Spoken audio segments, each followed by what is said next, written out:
So welcome, everybody. I'm going to turn it over to Catalin Rack to get us going. Hello, everyone. Sorry, I have a computer rebellion. I don't know, can you hear me? Yes. Oh, okay.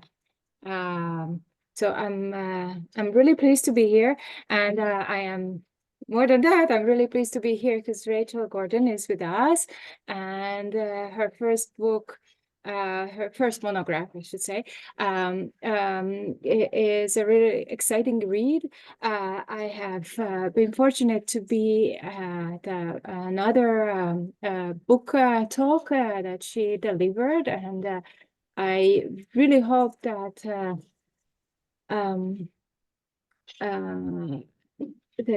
today people will find it as interesting as and the previous audience. Rachel Gordan is the Shorstein professor for American culture and American Jewish culture. Sorry, I'm saying it by heart because I wasn't prepared for this. At the University of Florida, she's an assistant professor at the religion department and the Shorstein Center for Jewish Studies at UF. She is a graduate of Harvard University, and she's a wonderful storyteller and an exciting thinker about all things American Jewish. Her work has been published in several scholarly and non-scholarly publications, and I think without further ado, I should give her the floor because she has much more interesting things to say than what I'm trying to bring together like in 2 minutes in my head. But I'll also jump in and say that I'm a big fan of Writing It, a podcast about academics and writing that Rachel hosts. So out of the university. So sorry, just wanted to shout that out. Go ahead, Rachel, take it away. Thank you so much. Kati is a dear friend, and I really appreciated this generous invitation for me to present to you all. And thank you, Michelle, for the shout out to Writing It, which I will try to put in the chat unless Jackie is able to do that, or perhaps Michelle. Thank you. This book, which was published this spring, and this is the cover of it on the PowerPoint now, grew out of a dissertation that I wrote as a graduate student in the Committee on the Study of Religion at Harvard.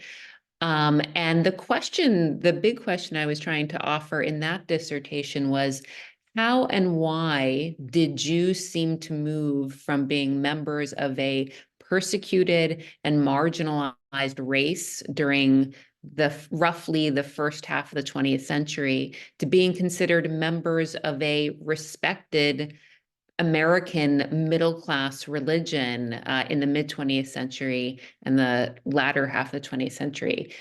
So this is a question I had after noticing the changing ways that Jews were being discussed in the mainstream press beginning in the mid-20th century. At one point when I was in grad school, I did something that a lot of us grad students who are historians do. I knew I was interested in the mid-20th century. It felt like a time when there was so much change, but I wasn't exactly sure what my questions were at that point. So I did a search of Jews and Judaism starting in the 1920s and ending in the late 60s or early 70s. And I noticed that the way Jews were discussed really did shift from this language of Jews as race, as problem, as persecuted group, to a real emphasis on Jews as members of a religion. That religion discourse became really salient. At some point in the 1940s, it felt like there was this real shift going on from race to religion. And I noticed that in one of the books I kept on returning to, it was the book American Judaism. And I have a passage from it here up on the PowerPoint now. So this is a book that Harvard sociologist Nathan Glazer published in 1957, and it was part of a trio of books. There was one book called American Protestantism, one called American Catholicism, and one American Judaism. And just the fact of this trio of books that were published between the 50s and the 60s was a sign of this new tri-faith America status, or Judeo-Christian moment, when Judaism is being considered one of the big three. And as you can see in this block quotation, Glazer is reflecting, this comes at the very start of his book, American Judaism. He says, "It would be an interesting essay in the history of ideas to determine just how the United States evolved in the popular mind from a Christian nation to a nation made up of Catholics, Protestants, and Jews. The most interesting part of such a study, which I do not plan to undertake here, would be to discover how it came about that the Jewish group, which through most of the history of the United States has formed an insignificant percentage of the American people, has come to be granted the status of most favored religion." So now in 2024, it might seem especially strange to look back at this late 50s moment when there was a sense of awe and, sort of what a miracle, that we arrived at this moment when Judaism seems to have this, as Glazer says, most favored religion status. And so the question I was answering back in the days of my dissertation was, how and why did this change come about? And when I do community presentations, I sometimes ask folks to reflect on what are some of the reasons they think this happened. And partly because of the great scholarship of my colleagues in American Jewish Studies, I think many of us are aware of some of the major reasons for this shift. For instance, the experience that Jews had as soldiers during World War II. This is something that the historian Deborah Dash Moore has written about in GI Jews, which also became a PBS show. Community members will also mention the effect of socioeconomic shift, Jews becoming more solidly middle class than ever before. And this is something that my colleague Rachel Cranston in American Jewish History has written about, what it meant to see oneself and experience oneself as often among the more sort of upper middle class members of American society. And what I did notice after writing this dissertation and then thinking about turning it into a book is that one of the reasons I was identifying was something that I didn't see really focused on yet in the scholarship about this era of transformation. And that is the effect of popular culture, and more specifically, what I call and what other people call middlebrow culture. So the question is, what is middlebrow culture? This is a term, a categorization that was more common in the mid-20th century. We still see those terms today, but the language of highbrow, middlebrow, lowbrow emerged in the early 20th century, and it was rooted in the pseudoscience of phrenology, which posited that there was a connection between skull size and mental capacity. So what is now considered bad or fake science helped to facilitate this stratification of culture. And you see it a lot in the late 40s and 50s. For instance, this Life magazine article that was published in 1949. I'm going to bring up another slide that shows it parts of it a little bigger. But in this article, it says everyday tastes from highbrow to lowbrow are classified on art. And they've got things like causes, games, what else is there? Sculpture, drinks, salads, entertainment, useful objects, I think that's what that one is, and then furniture and clothes. So art is the highbrow, the Lodge is lowbrow, and PTA is lower middlebrow, and interestingly, Planned Parenthood is upper middlebrow. And you can see here, furniture has got that Eames chair for a highbrow, and ballet is high entertainment. Theater is upper middlebrow. This is just kind of fun to look at. And for drinks, a little glass of adequate little red wine was highbrow for some reason. I think beer is on the bottom as lowbrow, which is a reminder of how these things can shift over time. Today there are certain beers that would certainly be considered highbrow. I often, with my students, we talk about what things would be categorized where today. One I like to bring up because it's been debated a lot, and it does come up in my book, is the New Yorker. And many of us think at first, okay, that seems highbrow, but it's become so widely known and accessible that it's in some ways thought of more as kind of quintessential middlebrow, because one of the qualities of middlebrow is its aspirational quality. So that desire to improve myself, and the New Yorker magazine has that quality of, look at me, I'm reading the New Yorker. This is a great thing I'm doing to improve myself. So anyway, I bring this up and also just want to mention that it's categorization that is still around today. In fact, we see it for those who read New York Magazine. They do this kind of categorization every week with the week's news. You can see it's got the highbrow in brilliant and despicable and lowbrow. And it continues to have that kind of fun, judgmental quality to it. There's something about middlebrow that's never neutral. And so many people consider it kind of an insult. When something is called middlebrow, it means you're trying to be better. Whereas folks who are, I think the feeling is that folks or things that are highbrow and lowbrow more own those qualities, whereas middlebrow by nature is trying to be something else.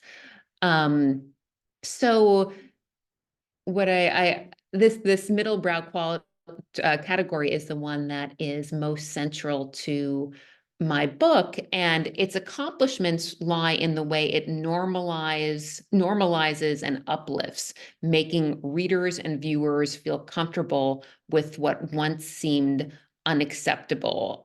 So middlebrow literature in the mid-20th century that was about Jews and Judaism was presenting Jews as acceptable, as American, as normal. In other words, not as the alien, other, strange, exotic people that they had been presented as in a lot of previous popular culture. The power of mid-century Jewish middlebrow books and essays was in making Jews and Judaism into subjects that Americans could understand and accept. Before World War II, many Americans viewed Jewishness as a threat, a liability, or at best a curiosity. In the immediate post-war years, Jewishness was on its way to becoming an identity-fostering pride. Likewise, Judaism shifted from the least understood of all major religions, as described by one American scholar, to a mainstreamed third faith status. At mid-century, establishing a newfound sense of acceptance of Jews and Judaism required dismantling entrenched, denigrating attitudes towards Jews imbibed during the previous decades and replacing them with positive associations. So affirmative middlebrow culture played a key role in the shift. And in my book, there are two genres that I'm identifying as doing this important cultural work of explaining and normalizing Jews and Judaism. One of these genres is the 1940s anti-Semitism novels. So this is a genre I identified in my research. Many of us have heard of Gentleman's Agreement. In fact, I was just telling Jackie before the talk that I'll be in New York next year to work on a biography of this author, Laura Z. Hobson. So her 1947 novel, Gentleman's Agreement, is the star of this genre. But what was interesting to me during my research was that it wasn't the only one. These are a few of the novels attacking American anti-Semitism that appear in this decade, and that women authors were among those who really made the genre popular. So Earth and High Heaven is another one that's not well known today, but was very popular when it was published in 1944. It was written by a Toronto non-Jewish woman who'd had a relationship with a Jew, and it was going to be made into a movie. It was bought by a movie studio, but Gentleman's Agreement beat it, and the studios ended up feeling like, okay, we can't do, how many of these types of movies can we do? And then another popular one was written by a writer whose pen name was Jo Sinclair. Some of you might have heard of this writer. Her real name was Ruth Side. She was a Jewish novelist from Cleveland. This was an award-winning novel that got a lot of attention in the New York Times. It was also it's said to be the first novel with a positive portrayal of a lesbian. And that character is sort of based on Jo Sinclair herself. So Laura Z. Hobson, when she was when she was first working on Gentleman's Agreement in 1944, she heard news of Gwethlyn Graham's successful novel, and she also heard news of another friend of hers named Margaret Halsey, who had married into the family of Simon Schuster, who was Laura Z. Hobson's publisher. And Margaret Halsey was also publishing anti-Semitism and anti-racism novels. And so Hobson, as she wrote to her publisher, Richard Simon, was very encouraged by hearing that other writers, and I think especially other women commercial middlebrow writers, were being successful in their efforts to write books attacking anti-Semitism. So this is one of the genres. And the other one that I focus on in Postwar Stories is the introduction to Judaism genre. And this slide has a few of these examples. You can see Herman Wouk's book there. This is My God from 1959. But almost more than a decade earlier, Milton Steinberg, the rabbi of Park Avenue Synagogue in Manhattan, wrote Basic Judaism. And as you know, he had already written As a Driven Leaf, his novel in the 1930s. And, as I found, in working through his archive, he loved writing. He loved just kind of all the relationships and fun that this new part of his career brought into his life.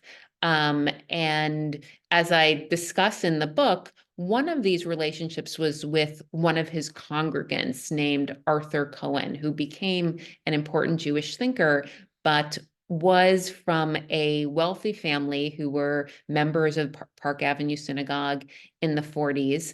And in the early 40s, Arthur Cohen was an undergraduate at the University of Chicago, really struggling with his Jewish identity. And his parents, as Arthur would later reflect, rushed him not to a psychoanalyst, as some on their Upper East Side circles were doing, but to their rabbi, Milton Steinberg. And this began a really serious, important relationship between Steinberg and Cohen. And Steinberg got an idea of what Jews who felt like outsiders to their faith were wondering about. And he added that to his own experience of having grown up fairly secular. And this book, Basic Judaism, was meant to kind of give Jews who didn't know much about their faith some of the basics that they would need to strengthen their identity, and to help them, as he had experienced in his own life, argue against those who were attacking Judaism. Also, Steinberg had a cousin who was a Reform rabbi named Philip Bernstein, who was a rabbi in Rochester. And he also wrote one of these Introduction to Judaism texts. So Steinberg and Bernstein were close as cousins, and they were in touch about, the writing that they were doing. And Bernstein was also encouraged by Steinberg's writing, and he ended up writing a Life magazine Introduction to Judaism article. It was called What the Jews Believe. That was then turned into a book a year later. And another example there is Morris Kurtzer's book, What is a Jew? I mentioned Arthur Cohen before because he too has an entry into the genre in 1959, the same year that Woke publishes This Is My God. Cohen has an article in Harper's Magazine called Why I Choose to Be a Jew. And in the 50s, when he's writing this, it starts from the premise that at this point in American history, many of us Jews could opt out if we wanted to. We might argue with that, but it was a period of declining anti-Semitism and a feeling among many Jews that there's more freedom than there used to be if you want to sort of assimilate out. And he was really treating Judaism as a religion in that essay and insisting that this is not about ancestry or grandparents or ethnicity. It is about choosing to be part of this religion. As I talk about in the book, there's really two strands of this Introduction to Judaism genre that I find developing in the 40s through the 50s. The first is the how-to approach to Introduction to Judaism. So we see this in Milton Steinberg's Basic Judaism, where he's really explaining the basic ingredients of practicing this religion, what the holidays are, what your observance will involve. And in addition to this how-to variety, there's also a why-to strand that we see emerging a bit later. And I think the why-to kinds of Introduction to Judaism are what we continue to see today. This is a genre that has flourished first in this post-war era.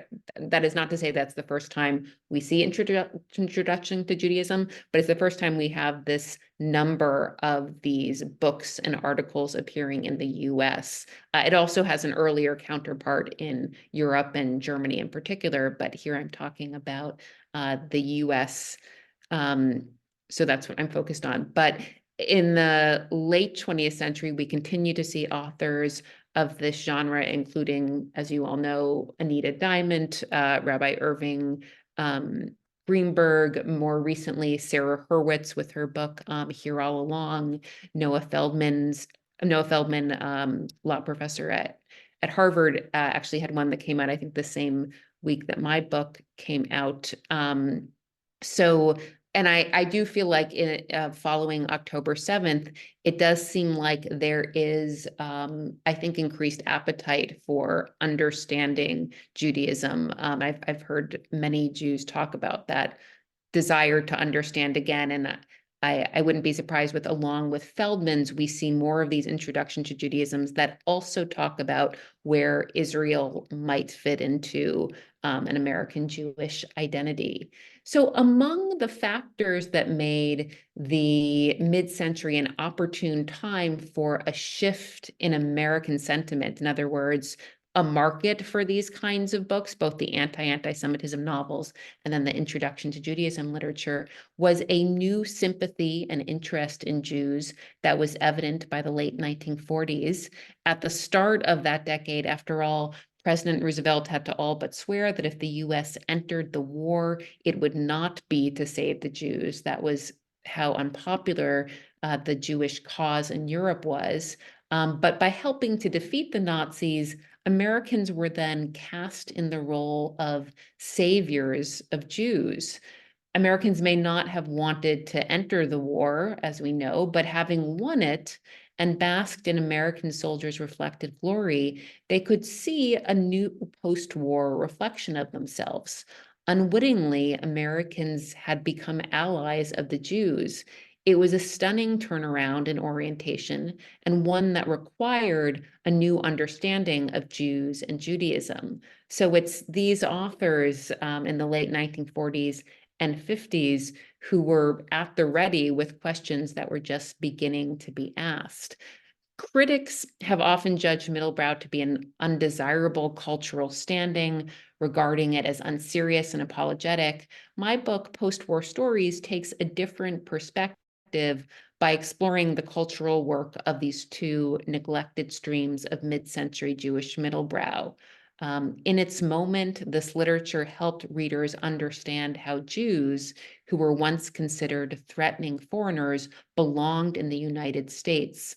While the key to that belonging was primarily to define Jewishness as a religion, it also depended on a concerted effort to dismiss anti-Semitic attitudes. And I also want to just briefly show you one of these Introduction to Judaism texts that I look at. I look at sort of the making of it in the book. It's this special issue of Life magazine that appeared in 1955. And as you can see on the cover, it says, "Scranton Mother Blesses Sabbath Lights." And this is Toby Fink of Scranton, Pennsylvania. I got to speak with one of her sons, actually. And he explained, and I read some history about how after Life had done a special cover story in 1950 about Judaism, this is the one that Philip Bernstein, the Reform rabbi of Brith Kodesh in Rochester, wrote. By the mid-50s, they were preparing for a year of special issues on different religions. So Judaism was going to be up again, and Life publisher Henry Luce was writing to his editors talking about what he wanted to see this time in Life's treatment of Judaism. And he says explicitly in these memos to his editors that he wants a more colorful and basic presentation of Judaism. And he says that he thinks that they can find that in Orthodox Jews and in Israeli Jews. So while the 1950 portrayal had been written by a Reform rabbi, and also did not include any photographs, which I found interesting since Life is so famous as a photojournalism. That's how it does its important cultural work, is showing its readers through photos. This issue in 1955 includes a lot of photographs, and it spends a good amount of time with the Fink family of Scranton. And it shows photographs of the father teaching the son how to put on tefillin. It shows photographs of the mother and her daughter separating the dishes into a milk and a meat sort of basin, and explains this is for the observance of kashrut. It had photographs of Mr. Fink's brother's Orthodox wedding. And it showed the groom checking under the veil that it was his bride, and lots of Orthodox men dancing with the groom, the bride and the groom kind of holding a kerchief as they're both being raised to dance at their wedding.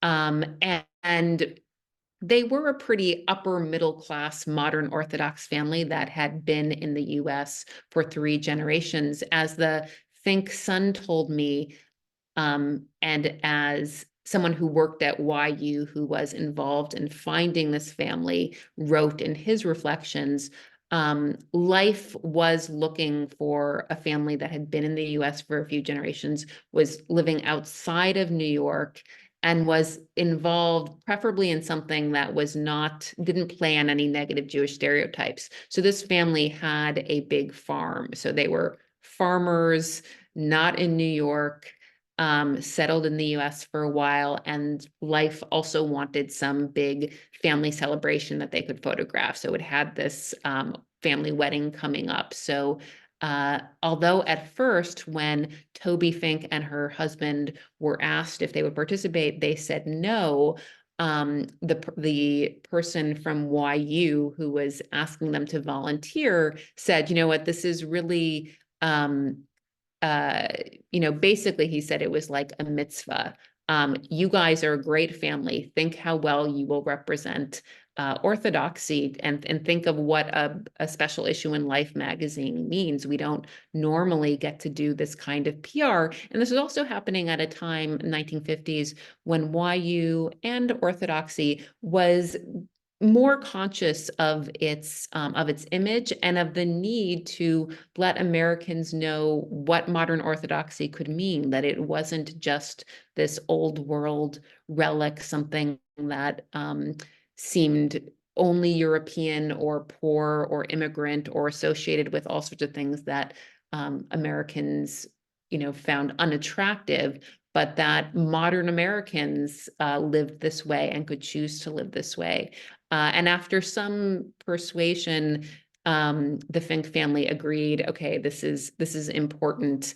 We'll do it. What I found really interesting when I describe in the chapter where I discuss this issue is the different reactions by Orthodox and Reform Jews. Perhaps not surprisingly to some of us, Reform rabbis were really upset by this issue. They felt that it was embarrassing to have all these Orthodox Jews in photographs, Jews with beards, women with their head covered. There's some great letters I quote from in the book about the kind of shame that these Reform rabbis felt and their kind of anger at life for choosing this particular family. I contrast this with the Orthodox reaction that I found, and certainly for the Fink family, who had many people come to them and tell them how meaningful it was to see this positive portrayal of Orthodox Judaism in a magazine like Life. So this is just one example from the book of I guess really the power of popular culture to affirm or to harm people's self-presentation. I guess the other things I just wanted to mention briefly is that there are some other Jewish, I call this mid-century moment the mid-century moment in Jewish middlebrow culture. And there's other examples I reference briefly that, for instance, had been more central to my dissertation, but are sort of part of the background of this moment I'm talking about. For instance, Marjorie Morningstar. It's hard to talk about the 50s and Herman Wouk and bring up how meaningful this best-selling book and movie were in the 1950s. It does fit into what I'm talking about in this book, because I think this was really the first upper middle class portrayal of Judaism. Very early in the film, we see a bar mitzvah scene in a synagogue. And when you compare that scene to, say, The Jazz Singer from a generation earlier, it's just a huge contrast between, two synagogue scenes. This is very it's Natalie Wood being the Jewish daughter sitting in synagogue and watching her brother chant the Haftorah. And it's, I couldn't find any reflections from Jews, but I can't imagine, or I like to imagine what it was like for Jews to be sitting in the movies in 1958 and seeing a scene like that. But I did get to speak to Wouk late in his life in 2011. This was when I was still a grad student, and he did mention that, after the popularity of this book, Marjorie Morningstar, he did feel like he could write this nonfiction book, This Is My God, that was published in 1959, and readers would follow him to this, kind of maybe less obvious topic of writing about his own modern orthodoxy.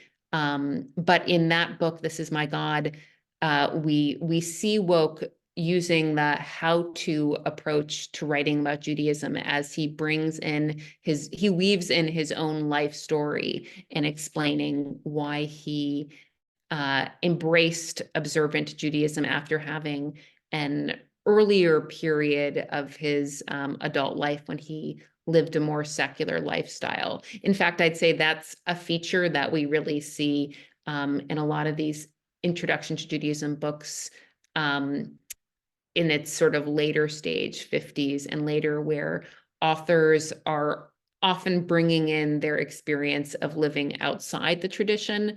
And I think this is a really great strategy for reaching readers who might feel alienated from Judaism, by letting readers know that, you chose to come back, or you chose to enter this, that you were not always part of it.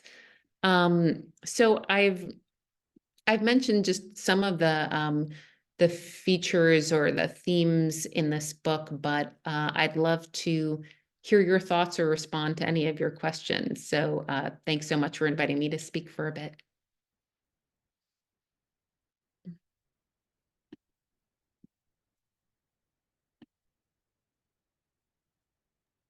Thank you so much, Rachel. Do you want to end your share and we can see? Oh yeah, great people want to idea. be in Okay, there we are. conversation. So y'all are welcome to turn your cameras back on if you'd like. And either you can unmute yourself. It's a small group for now. So if you have any questions, feel free. I'm so fascinated by this topic because it seems like it seemed like a moment. And I'm wondering about your thoughts about, was it just this like 1950s period of just curiosity? Did that continue? Were there, there were, once you get into sort of the 70s, it things happened, but differently. So I'd love to hear your thoughts on sort of how that moved forward as time went on. It's a great point you make, that this moment, I do see it as kind of similar to the way after September 11th, we saw a lot of these, what is Islam? What do Muslims believe? Like this world event sort of shone a spotlight on this group. So in a similar way, World War II and the Holocaust did that. And it's like, all right, we Americans, like, we kind of saved these people, and now there's an interest in anti-Semitism. There's also that feeling of if we fought that war, then we have to kind of clean up our own problems in the US. So that's some of the inspiration for the anti-Semitism movement and culture. And that is a term, I know it sounds really awkward, but it's a term they used in the 40s. You do find it then. There's a very famous 1945 short film by Frank Sinatra called The House That I Lived In. If you get to Google it, I think it's a Library of Congress little video of it, and it's such a perfect expression of anti-Semitism. In this film, Sinatra is practicing his singing in the studio, and then he comes across a group of boys who are bullying someone. It's never stated explicitly, but it's clear that they are bullying another boy who's a Jew, and Sinatra interrupts and teaches them the lesson that, some of you had fathers who were in the war, and this Jewish boy, Sinatra sort of asked him, did your father donate blood? And he did. And Sinatra is saying, well, wouldn't you have wanted your father to accept his blood? As in, like, we all were in this war together. And he also explicitly makes the point, only Nazis don't like people who are of another religion. So it's got that lesson of, if they, our enemies, hate these people, well, then part of what it has to mean to be a good liberal American is that we accept them. So the other reason I like that anti-Semitism term is it expresses the baby step that it's happening. It's not really that Americans are loving Jews yet, and we know that intermarriage rates are still not high, but this attitude towards anti-Semitism is shifting, at least on the level of stated ideals. As we know, the quotas in universities are still there, discrimination in hiring, in real estate, country club. So, none of us think it disappeared, but there's still this effort to say it's un-American, in part because of the war we just fought. So that's part of this moment. And then another part of it that makes it a very mid-century timeline is the Cold War impetus of it, this feeling that's especially strong in the 50s of every American needing to, quote, have a religion, and interest in psychology and identity is also fueling the sense that to have an identity, you have to sort of be able to check off something in the religion box. And that when children, you find sociologists talking about when children are asked on the playground in these new suburbs where everyone's now living, what are you? That question is about religion, and middle-class parents want their children to have some answers, some sense of who they are. So community, when I present to communities, they often ask, was Introduction to Judaism books, like, who were these really for? And I say, honestly, they really were for both the non-Jew who now had some sense that, okay, a liberal enlightened American should know something about these people that we're supposedly kind of accepting more when our enemies aren't. This is part of what it means to be a good American. But it was also for these Jews who had left behind or were leaving behind these thick urban enclaves where you were imbibing your sense of Jewishness from grandparents and relatives that you were living all around. And now you were in the suburban frontier on your own, maybe building a Jewish community, and your child needed to know who they were, and you needed to have something to tell your neighbors too.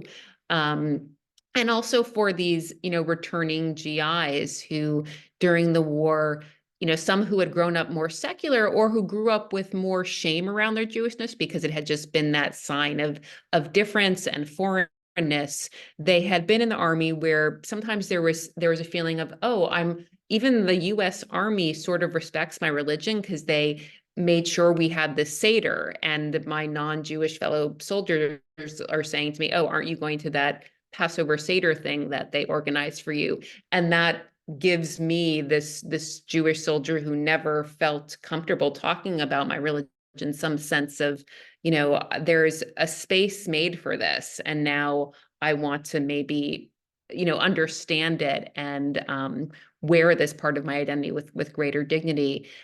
So the Cold War need to affiliate with some religion was another sort of external push. And then as you were saying, Michelle, it changes a bit in later decades, in part because in the mid-20th century, diversity or pluralism was kind of just Protestant, Catholic, Jew, and it didn't extend beyond whites. And then in the mid to late 60s, the idea of being inclusive opens up much more. And so that changes how Jews are talked about and what other groups are getting attention, and what groups Jews want to give attention to as well. Thanks. That's really, really fascinating. Any other questions?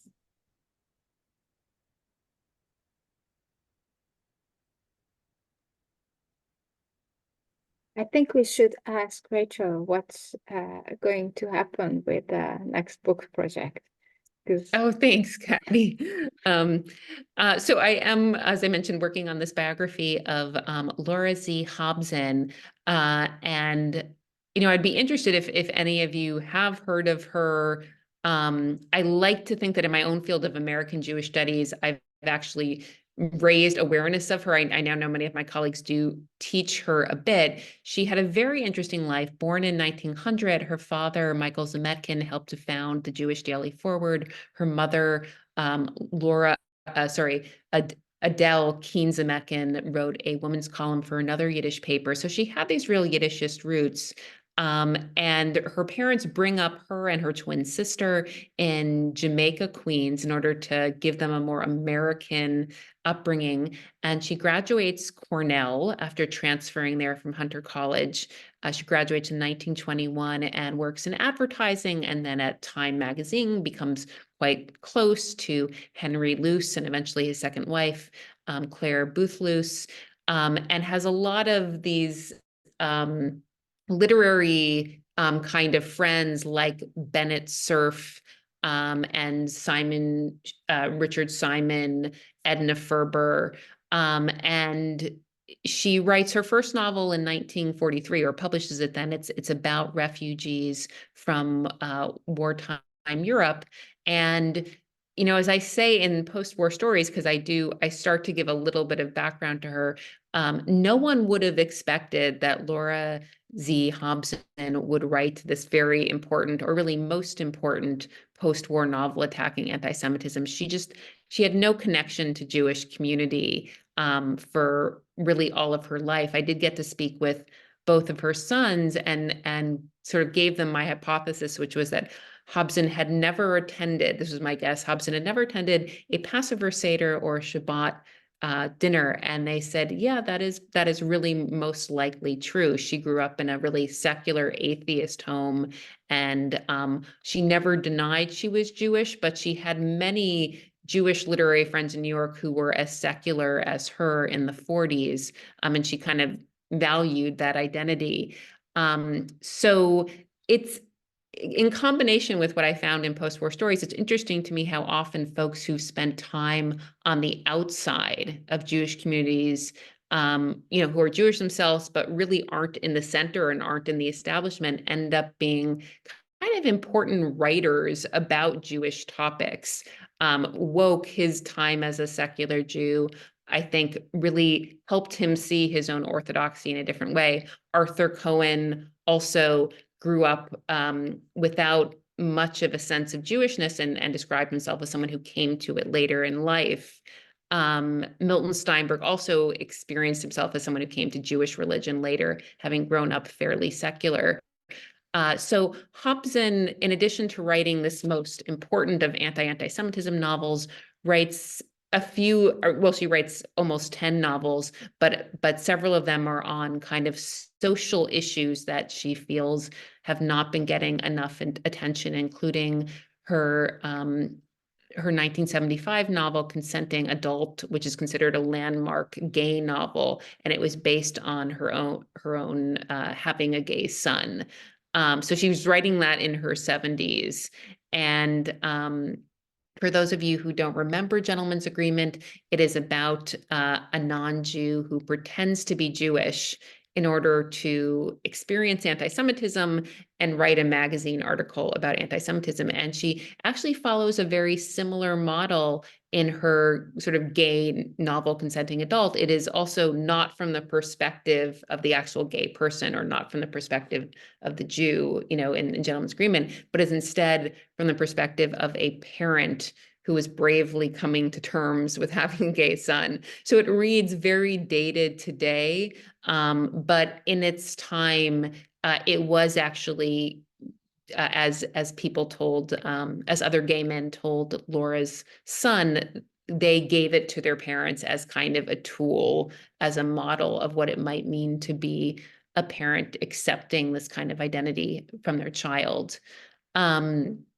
So she's one of these women who is ahead of her time in many ways. She, after getting divorced at age 35, when she and her husband were not able to have children, she adopts a child on her own in 1937. She's then dating and continuing to have a busy career life. This is all before she becomes a novelist and is working at Time.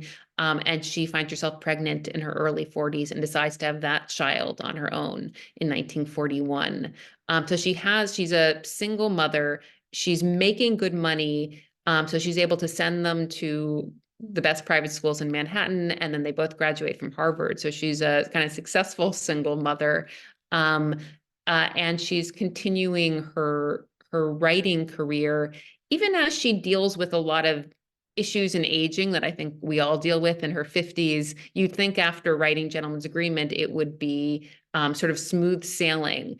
But within a few years of Gentleman's Agreement, she's feeling like she has writer's block. She's in her 50s. She's running out of money because she also has this kind of high standard of living on Park Avenue and then on Fifth Avenue.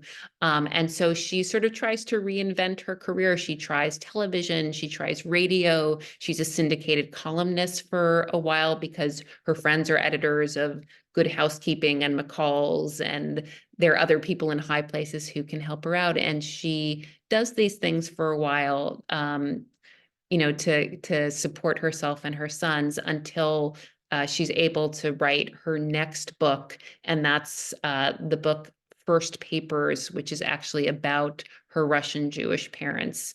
And many consider it one of her best novels that came out in 1964.